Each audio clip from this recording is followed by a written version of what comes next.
Bueno, y aprovechando que tenía aquí los libritos por los que me formé, en este caso para guardia rural, ¿vale? También ya miraremos sus especialidades de caza y pesca. Pues yo en estos libros, donde como podéis comprobar, tengo subrayado todo lo que suele caer en los exámenes, porque yo, al igual que vosotros ahora, supongo que si me estáis viendo, fuisteis alumnos, pues os puedo recomendar las cosas que os van a caer en examen, preguntas que tengo aquí preparadas, ¿ves? De guardia rural, de caza, de pesca, que la iremos viendo todas por si os queréis formar por las distintas habilitaciones que os permite la Guardia Civil en estas temáticas de seguridad privada. Tengo también preguntas que suelen caer en los exámenes, así que voy a empezar leyendo las cosas importantes que yo he preparado en mi cuaderno de cosas que hay que saberse si se quiere aprobar el examen de Guardia Rural. Para empezar, decir que a la Guardia Civil le encanta, pero le encanta la Constitución. ¿Eso qué quiere decir? Que preguntas de Constitución van a caer, sabérselo bien, ¿vale? Y voy a empezar. A ver, esto casi merece la pena que lo vaya leyendo porque son 4 páginas. Es que son 4 páginas, ¿vale o no? No es gran cosa lo que hay que saberse en estos aspectos. En estos aspectos, la verdad. Que lo puedo ir viendo con vosotros, ¿no?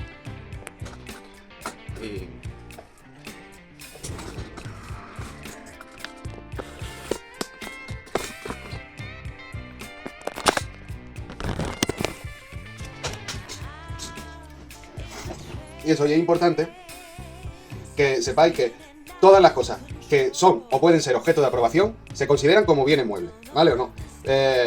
O inmuebles, ya sea, por ejemplo, un árbol, o un lugar fijo, o una obra pública, o lo que sea, ¿vale? Los bienes de dominio público, ¿vale? Son los destinados al uso público, caminos, canales, ríos, puertos, y que pertenecen privativamente al Estado. ¿Vale o no? Después tenemos que la propiedad es el derecho a gozar y disponer de una cosa. El propietario tiene acción contra el tenedor y el poseedor de la cosa para reivindicarla. Nadie podrá ser privado de su propiedad sino por autoridad competente y por causa justificada a la utilidad pública, previa siempre a la correspondencia de indemnización, y eso tenéis en el artículo 33, donde se reconoce el derecho a la propiedad privada y a la herencia. El propietario de un terreno es dueño de su superficie y el de lo que está debajo de ella, pudiendo hacer las obras, excavaciones y plantaciones, salvo la servidumbre. ¿Y qué es la servidumbre? Cuando nos están dejando vivir en un terreno X porque le estamos labrando el campo, porque le estamos haciendo un bien a ese terreno. Y entonces se está manteniendo. Eso es servidumbre, ¿vale? ¿Por qué? Porque pertenece al propietario, ya sea por frutos naturales, ya sea por frutos industriales, ya sea por frutos incluso civiles. Ahora, tenemos importante de saber que el derecho de ascensión respecto a los bienes inmuebles pueden producirse por aluvión, avulsión, mutación de cauce del río o por formación de islas. Cuando la corriente del río o arroyo o torrente elimina una proporción de terreno, el dueño de la finca sigue conservando la propiedad de esta, aunque el Código Civil señala unos plazos para su recuperación. Pasado el plazo, pertenecerá al propietario de la nueva tierra depositada. Los árboles arrancados por circunstancias meteorológicas adversas siguen siendo del propietario. Si en un plazo de un mes lo reclama y abona los medios para volver a situarlo donde estaba. Si el cauce abandonado separaba herederas del mismo dueño, la nueva línea divisoria correrá equidistantes de una y de otra. Seguimos, Fabio. Voy a tener que subirme un vaso de agua, es que no ve la calor que hace. Pues sí, estamos sin agua en Coén.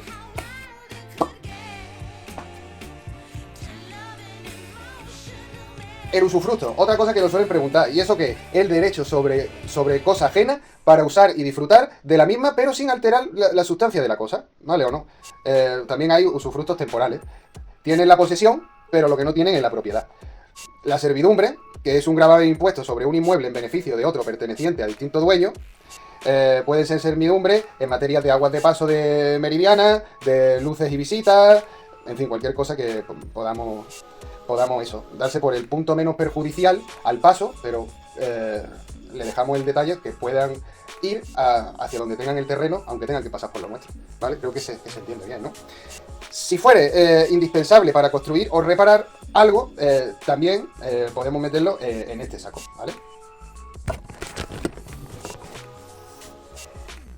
Desde un punto de vista más jurídico, podríamos definir la infracción penal como acción tipificada, antijurídica contra las leyes, culpable y punible, porque es sancionadora. La acción puede ser dolosa e imprudente. ¿Cuáles son los eventos? Pues los menores de 18 años no serán responsables criminalmente por alteraciones psíquicas o alteraciones mentales el que haya cometido el delito, o por si fuera una intoxicación, percepción del nacimiento, en el que obre en defensa de personas o derechos propios, o ajenos por agresión ilegítima. Impedir o repeler, o por falta de provocación suficiente. El que por evitar un daño ajeno causa lesión en un bien jurídico, siempre que el mal causado no sea mayor que el que se pretende evitar. Es decir, que la situación que haya sido provocada, que no tenga necesidad de sacrificarse debido a su oficio, y el que obre por medio insuperable, y el que obre en el ejercicio de un derecho. Importante también el concepto de atenuante, cuando no cumple todos los requisitos necesarios para ser eximiente, ¿no? Pero hay una grave adicción a bebida o sustancias estupefacientes, obrar por estímulos poderosos que hayan producido un estado personal. Haber procedido al culpable antes de conocer el procedimiento, dilación extraordinaria o indebida en el procedimiento. Tenemos también cuando puede ser, por ejemplo, agravante. Agravante es cuando se ejecuta el hecho con alevosía. Por ejemplo, un disfraz, abuso de superioridad, mediante recompensa o promesa. Delito, violencia de género, enfermedad, discapacidad, prevalecer de carácter público que tenga, ser reincidente, aumentar el sufrimiento de la víctima. Eso se llama también ensañamiento. Son responsables criminalmente de los delitos los autores y los cómplices. Esto también nos lo preguntan muchos vigilantes, ¿vale? La diferencia entre cómplice y autor por comparación necesaria, en que los cómplices no son necesarios para que se dé el hecho delictivo. Tenemos que el asesinato, ¿vale? Puede ser con alevosía, precio, recompensa, promesa o ensañamiento, con penas de prisión permanente si la víctima es menor de 16 años. Delito contra libertad sexual y organización criminal.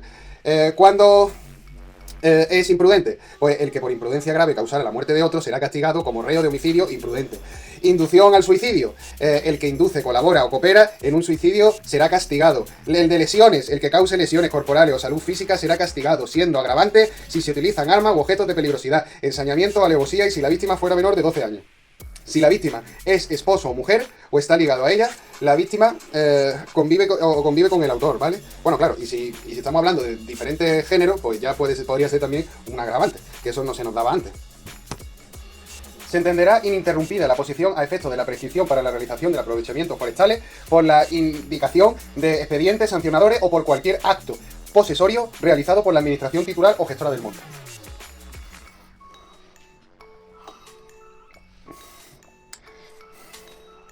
Es importante que en los regímenes de montes privados sepáis que los informes se entenderán favorables si desde su solicitud por el registrador de la propiedad transcurre un plazo de 3 meses sin que se haya recibido contestación. Para los montes catalogados en los informes favorables o silencio administrativo positivo derivado del apartado 2, o sea, positivo quiere decir que sale a favor. No impedirá el ejercicio por la administración de las oportunas acciones destinadas a la corrección de correspondiente asiento registral. El registro tendrá carácter informativo y dependerá del Ministerio de Agricultura, Alimentación y Medio Ambiente. Su organización y funcionamiento se establecerá reglamentariamente previa consulta a las comunidades autónomas. Esta última cosa que hemos dicho del registro suele caer en los exámenes para que lo sepáis. Gestión de montes protectores, correspondiente a sus propietarios. El gestor deberá presentar a la Administración Forestal de la Comunidad Autónoma el correspondiente proyecto de la ordenación de monte o plan desocrático. Perdón, antes dije desocrático también, perdón. Eso es un filósofo, no tiene nada que ver. Dasocrático. En caso de no disponer de un instrumento de planificación, de ordenación o de recursos naturales o forestales vigentes en la zona. Las limitaciones que se establezcan en la gestión de los montes protectores por razón de función ecológica, de protección o sociales que cumplan podrán ser compensadas económicamente.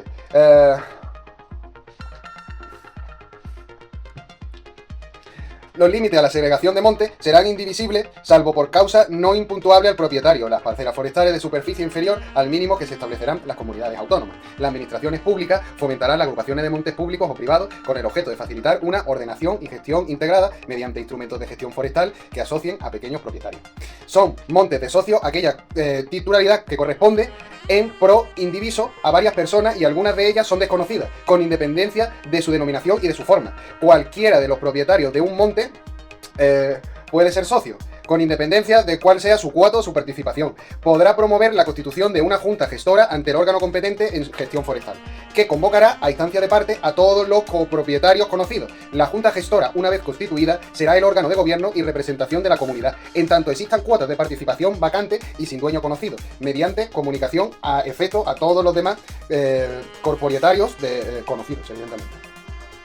Corresponde a las administraciones públicas competentes la responsabilidad de la organización de la defensa contra los incendios forestales.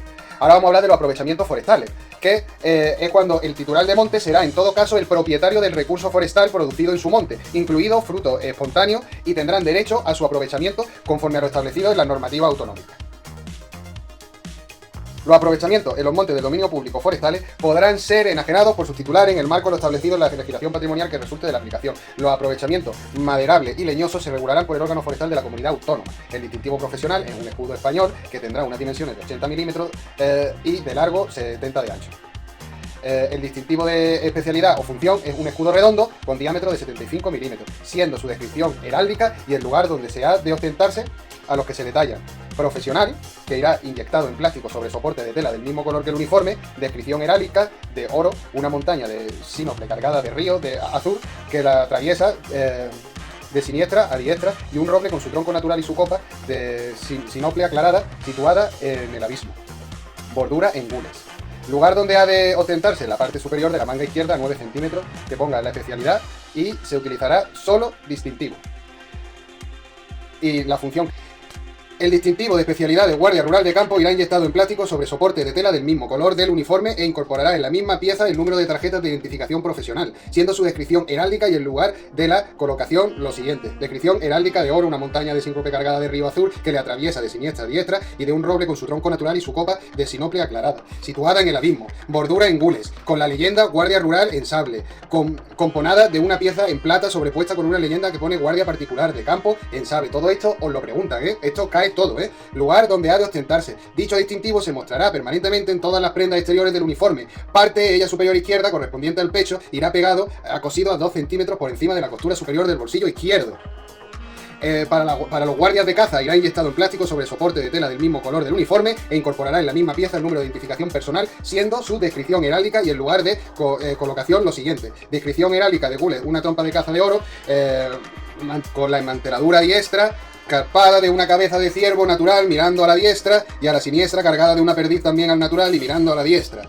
Bordura en gules con la leyenda de guardia rural en sable, componada de una pieza sobrepuesta en plata con la leyenda de guardia de caza en sable. El lugar donde ha de ostentarse dicho distintivo se mostrará permanentemente en todas las prendas exteriores del uniforme. Parte alta superior izquierda, correspondiente al pecho, irá pegado o cosido a 2 centímetros por encima de la costura del bolsillo izquierdo. Esto último que hemos dicho del guardia de caza no es tan importante para lo que queráis ser guardias rurales y no su especialidad. Aquí tenemos un ejemplo, porque estos son los apuntes que yo saco, como he dicho, de los libros, y aquí tenéis la uniformidad del guardia rural y la insignia, todo lo que hemos hablado. Este sería guardia rural, este sería guardia de caza y este sería guardia de pesca marítimo, que iremos viendo todas las cosas, aspectos importantes para que podáis aprobar los exámenes y queráis sacaros estas habilitaciones. A ver, la estrategia forestal española va por el gobierno. El POR son los planes de ordenación de recursos forestales. Estoy diciendo términos y cosas que son importantes.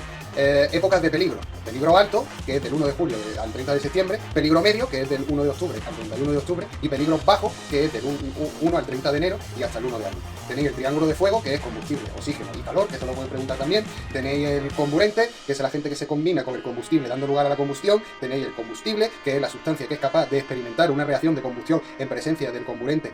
Arde cuando se le aporta la energía de activación y generalmente se hace en forma de calor. La energía de activación es el elemento que hace posible la reacción entre el combustible y el comburente. La parte del incendio tenemos los bordes, que son las líneas perimetrales, la cabeza o fuente, que es el extremo donde el fuego avanza más rápido. Tenemos los flancos, que son los bordes laterales. Tenemos la cola, que es el fuego cuando avanza por menos rapidez. La forma del incendio difícilmente será elipsis perfecta, ya que por los cambios que hay de la vegetación, las barreras naturales o variaciones del terreno harán que el borde del incendio adquiera un contorno irregular, con dedos o lenguas de frente, entrante o bolsa o incluso foco secundario. A la hora de apagarlo, tenemos líquidos como el agua y la espuma, tenemos sólidos como los polvos y los químicos, y tenemos los gaseosos como los dióxidos de carbono derivados de algún halógeno. Las causas del incendio son intencionados a un 60-70%, negligencia y otras causas accidentales a un 15 o 25%, y naturales son solo el 5%. En criminología es importante que sepáis lo que es una ciencia, es moderna y se encarga del estudio a partir de diversos enfoques metodológicos de la cuestión criminal, el delito y el delincuente. Tenemos la criminalística, que es la disciplina auxiliar de derecho penal, que se ocupa del descubrimiento y verificación científica de los presuntos hechos delictivos y de quienes los cometen, aplicando todo técnica y conocimiento científico de interés en una investigación. Tenemos los principios de intercambio, de Edmund Lockhart. Tenemos también en sí en los incendios, que son fenómenos que permiten conocer o inferir la existencia de otros no percibidos. En una segunda aceptación se define como la cantidad pequeñísima de algo que no acaba de manifestarse conmensurable o de carácter significativo.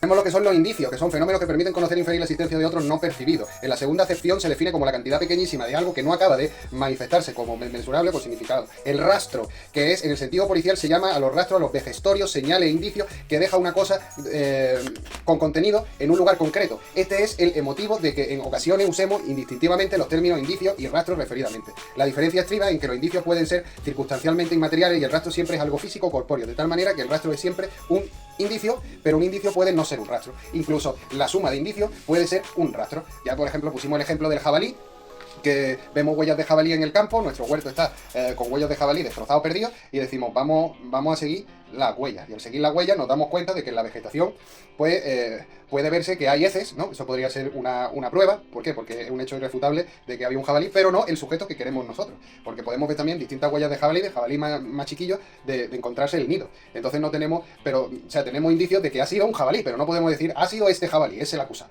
¿vale? O no, pues eso sería como por ejemplo un ejemplo de lo que estamos diciendo. Los guardias rurales actuarán cuando corra peligro la vida o integridad física de alguna persona o exista en riesgo de alterarse pruebas, usando guantes de látex, cogiendo los objetos por la parte menos frecuente, aristas a ser posible, marcar el lugar donde estaban los objetivos y tener precaución sobre la superficie a investigar. Y si queréis saber más cosas de esto, meterse en el temario técnico profesional, creo que es el tema 11 donde hablamos de estas cosas de criminología. Después también tenemos el hurto, que es sin violencia y que no sobrepase de los 400 euros. También tenemos lo que es el robo, que son fuerza y la cosa para ceder o abandonar o el lugar donde ésta se encuentra, o violencia o intimidación de la persona. Otra cosa típica que no podemos encontrar es la extorsión, con ánimo de lucro, obligar a otro con violencia o intimidación. Otro también es la usurpación, el que ocupara sin la debida autorización vivienda o edificios ajenos que no constituyan morada. El de receptación, adquiere con conocimiento de la cosa robada. Ahora vamos a hablar un poquito de la Ley 42 del 2007, del 13 de diciembre, del Patrimonio Natural y de la Biodiversidad, también conocida como LPNB, que está en el artículo 45.2 de la Constitución, en el que establece el régimen jurídico básico de la conservación, uso sostenible, mejora y restauración del patrimonio natural y de la biodiversidad, en la que nos podemos encontrar. También tenemos los parques, que lo encontramos en el artículo 34, que tenemos áreas naturales que en esta razón, a la belleza de sus paisajes, la representatividad de su ecosistema o singularidad de su flora, de su fauna o diversidad geológica, incluidas sus formaciones geomorfológicas, poseen una valoración ecológica, estética, educativa y científica cuya conservación merece una atención preferente. Tenemos las reservas naturales en el artículo 32, que son espacios naturales cuya creación tiene como finalidad la protección del ecosistema, comunidades o elementos biológicos que por su rareza, fragilidad, importancia o singularidad merecen una valoración especial. Tenemos las áreas marinas protegidas en el artículo 33, que son espacios naturales cuya creación tiene como finalidad la protección del ecosistema, comunidades o elementos biológicos del medio marino, que por su rareza, fragilidad, importancia o singularidad merecen una valoración especial. Tenemos los monumentos naturales, que eso es el artículo 34, espacios o elementos de la naturaleza, construidos básicamente por formaciones con una cierta singularidad, rareza o belleza que merecen ser objetivo de una protección especial. Tenemos también los paisajes protegidos, que es el artículo 35, que nos dicen que por sus valores naturales, estéticos y culturales y de acuerdo con el convenio de paisajes del Consejo de Europa, consideren merecedores de una protección especial. Tenemos también la Red Natural 2000, que esa le encanta preguntar, acordarse que es el artículo 42, que es la Red Ecológica Europea Natural 2000. Es una red compuesta por lugares de importancia comunitaria, también conocido como LIC, su transformación en zonas especiales de conservación, el CEC, y las zonas de especial protección para las aves, que eso se conoce como el CEPA. Tenemos también la vigilancia y seguimiento del artículo 48, que nos dice que la Administración General del Estado y las comunidades autónomas, en el ámbito de sus respectivas competencias, vigilarán el estado de conservación de los tipos de hábitat y las especies de interés comunitario, teniendo especialmente en cuenta los tipos de hábitat naturales prioritarios y las especies prioritarias, así como la conservación de las especies de aves, que se encuentran en el anexo 4. La Conferencia Sectorial del Medio Ambiente, a propuesta de la Comisión Estatal para el Patrimonio Natural y la Biodiversidad, el Consejo Estatal para el Patrimonio Natural y la Biodiversidad aprobarán unas directrices para establecer la metodología común y las características de ese seguimiento que anteriormente hemos dicho. Las comunidades autónomas remitirán al Ministerio de Agricultura, Alimentación y Medio Ambiente información sobre los cambios en el estado de conservación y las medidas de conservación. La Ley 3 de 1995 del 23 de marzo de vías pecuarias, conforme a lo dispuesto en el artículo 149.123 de la Constitución, en el establecimiento de la normativa básica aplicable en las vías pecuarias, se define como aquella ruta o itinerario por donde discurre o ha venido discurriendo suponiendo un tránsito ganadero. Las vías pecuarias son bienes de dominio público de las comunidades autónomas destinadas al tránsito del ganado, destinadas al uso público, por supuesto. Las vías pecuarias pueden ser cañadas, todas estas son típicas de examen, que son aquellas vías cuya anchura no exceda de los 75 metros, pueden ser también cordeles cuando su anchura no sobrepase los 37,5 metros, y veredas, aquellas vías con anchura no superior a los 20 metros. Corresponde a las comunidades autónomas el derecho y el deber de investigar la situación de los terrenos que se presuman pertenecientes a las vías pecuarias, su clasificación, su deslinde, el amojonamiento, la desafectación, cualquier otro aspecto relacionado con las mismas. Más tarde ya veremos qué son cada uno de estos términos que estamos lanzando básicamente ahora. La creación, ampliación y restablecimiento de las vías pecuarias corresponde a las comunidades autónomas en sus respectivos ámbitos territoriales. Dichas actuaciones llevan aparejada la declaración de utilidad pública a efectos explotativos de los bienes y derechos de los afectados. La clasificación es el acto administrativo de carácter declarativo, en virtud del cual se determina la existencia, anchura, trazado y demás características físicas generales de cada vía pecuaria. El deslinde es el acto administrativo por el que se definen los límites de las vías pecuarias de conformidad con los establecimientos en el estado de la clasificación que hemos hablado anteriormente. Hay ocupaciones temporales que se podrán autorizar de carácter temporal, siempre que tales ocupaciones no alteren el tránsito ganadero ni impidan a los demás usos compatibles o complementarios con aquel, sin poder tener una duración superior a 10 días. El aprovechamiento sobrante, es importante que lo sepáis también, que es que los frutos y productos no utilizados por el ganado en el normal tránsito ganadero podrá ser objeto de aprovechamiento, cuando se haya modificado los supuestos determinantes de su otorgamiento y en caso de fuerza mayor a petición del beneficiario. El importe del precio público que se perciba en su caso por los frutos y aprovechamiento de las vías pecuarias se destinará a la conservación, vigilancia y mejora de las mismas. ¿Hay usos compatibles? Sí. Los usos tradicionales, que siendo de carácter agrícola y no teniendo la naturaleza jurídica de la ocupación, puedan ejercitarse con armonía al tránsito ganadero, será también compatible las plantaciones lineales, cortavientos u ornamentales, o cuando permita el tránsito normal de los ganados.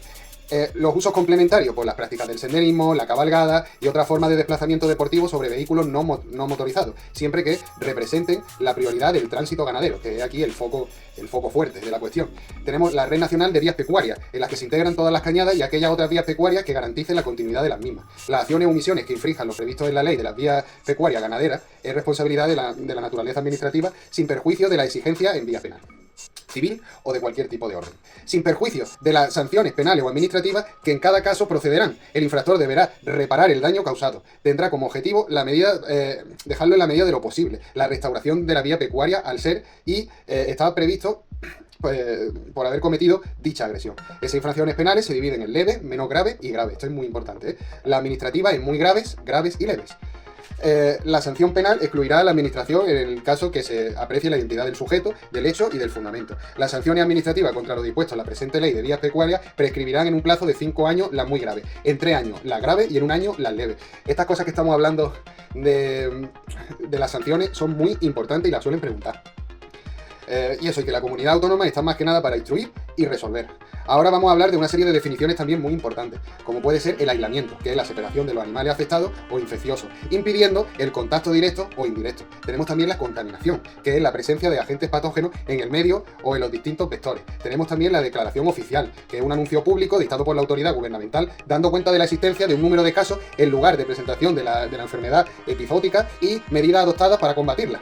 Tenemos también la desinfección, que es la destrucción de microorganismos patógenos.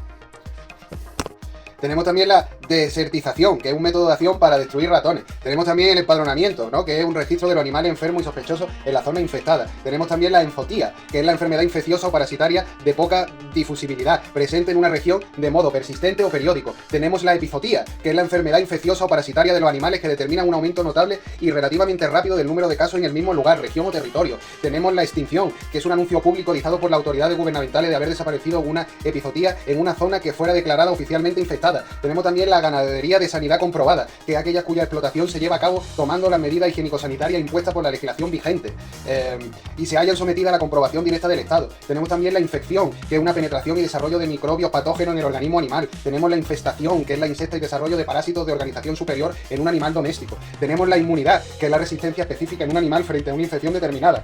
Tenemos la materia contuma, que es toda materia de aprovechamiento industrial o agrícola procedente de un animal que ha padecido una enfermedad epizótica. Tenemos también la panzotía, que es una enfermedad infecciosa de poder difusivo que tiene carácter internacional. Esta es importante, junto a la enzotía y epizotía, ¿vale o no? Tenemos también el periodo de transmisión, que es el plazo de tiempo durante el cual el animal infectado puede transmitir al agente. Tenemos periodo de incubación, que es el plazo de tiempo que transcurre desde la penetración de un agente infectante y la apreciación de los síntomas correspondientes. Tenemos también el periodo de observación, que es el plazo de tiempo equivalente al periodo de incubación más largo que admite la enfermedad que da motivo a la aplicación de la medida, durante el cual se someten a aislamiento los animales receptibles o procedentes de aquella infección. Tenemos el portador, que es el animal que alberga y desinima el agente específico de la enfermedad infecciosa. Tenemos también la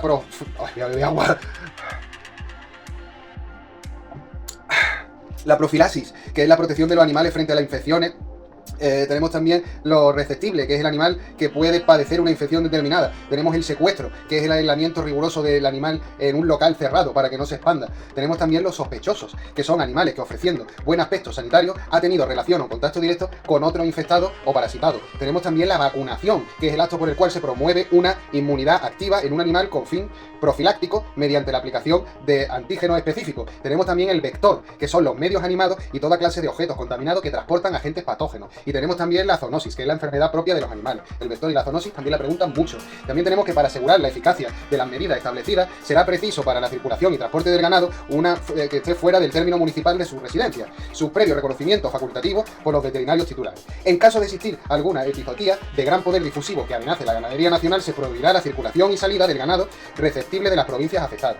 La circulación del ganado sin guía y de origen y sanidad pecuaria implicará en todo caso que la sospecha de la enfermedad de los animales, que será detenido y aislado. La conducción de caminos, pues hay que saber que los ganados transhumantes circular siempre con una guía del origen y sanidad pecuaria que deberá ser refrenada gratuitamente en el tránsito por los respectivos veterinarios titulares durante por lo menos 5 años cada uno.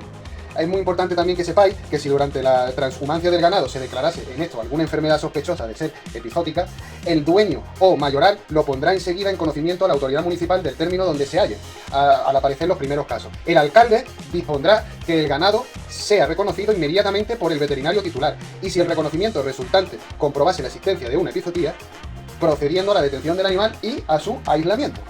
La cartilla ganadera establece que todo propietario del ganado tiene que estar obligado a poseerla.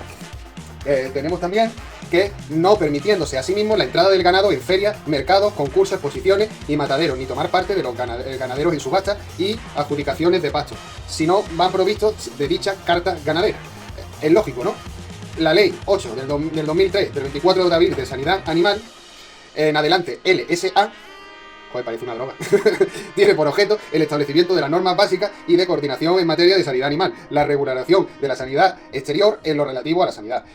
Vamos a hablar ahora de la ley de monte, que es la ley 43 del 2003, del 21 de noviembre, de montes. Además de considerar que los bosques son parte del desarrollo sostenible, establece que el concepto de monte recoge el cumplimiento de las diversas funciones del territorio forestal y de la entrada a las comunidades autónomas en el margen de regulación sobre terrenos agrícolas abandonados, suelo urbano y urbanizable, y la determinación de la dimensión de la unidad mínima que será considerada monte a efectos de la ley. Tiene por objeto garantizar la conservación y protección de los montes españoles, proveniendo su restauración, mejora y sostenibilidad, y el aprovechamiento racional, apoyándose en la solidaridad colectiva y cohesión territorial. Todo esto que estoy hablando, si le dais al vídeo en YouTube a subtítulos, o que muchas veces aparece lo que se está comentando, pues realmente tenéis todos los apuntes de Guardia Rural, lo que os van a preguntar a la hora de hacer un examen. Se entiende por monte todo terreno en el que vegetan especies forestales, arbóreas, arbústeas, de matorral o herbáceas, sea espontáneamente o precedan de siembra o plantación, que cumplan o puedan cumplir funciones ambientales, protectoras, productoras, culturales, paisajísticas o recreativas. Tenemos también la reforestación, que es una reintroducción de especies forestales mediante siembra o plantación en terrenos que estuvieran poblados forestalmente hasta épocas recientes, pero que quedaron rasos a causa de tala, incendios, vendavales, plagas, enfermedades o cualquier otro motivo. Tenemos también el aprovechamiento forestal, ¿no? Que son los maderables y leñosos, incluida la biomasa forestal, los corchos, la resina, los pastos, la caza, la fruta, los hongos, las plantas aromáticas, medicinales, productos apícolas y demás productos y servicios con valor de mercado característicos de lo que viene siendo un monte, o característico de los montes. El cambio de uso forestal forestal, toda actuación material o acto administrativo que haga perder al monte su carácter como tal. El plan desocrático o plan técnico, que son los proyectos de ordenación de montes que, por su singularidad, pequeña extensión o funciones precedentes, distintas a la producción de madera, corchos, masa, etcétera, precisan de una regulación más sencilla, ¿vale o no? En consecuencia, el incendio forestal podrá ser más simplificado, si bien será necesario que incorpore información sobre la espesura en el caso de montes arbolados. Correspondiente a la Administración General del Estado, la representación internacional de España en materia forestal, los montes pueden ser públicos o privados. Los montes vecinales en manos común son montes privados que tienen naturaleza especial derivada de su propiedad en común sin asignación de cuotas, siendo la titularidad de estos de los vecinos de cada momento en el que integren en ese grupo comunitario que se tratase y sujeto a limitaciones de indivisibilidad, inaliabilidad, imprescriptibilidad e